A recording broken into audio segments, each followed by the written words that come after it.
शहर आणि परिसरातील ताज्या बातम्यांसाठी लोकप्रिय न्यूज टुडे चॅनलला आजच सबस्क्राईब करा। अंदाजपत्रकीय महासभेत विरोधकांकडून महापौरांचा राजदंड पळवण्याच्या प्रयत्नाने काही काळ गोंधळ।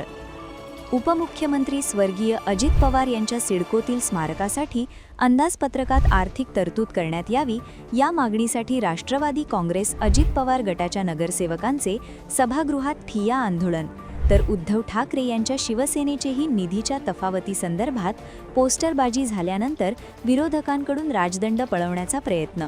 महापालिकेच्या सभागृहात काही काळ गोंधळ।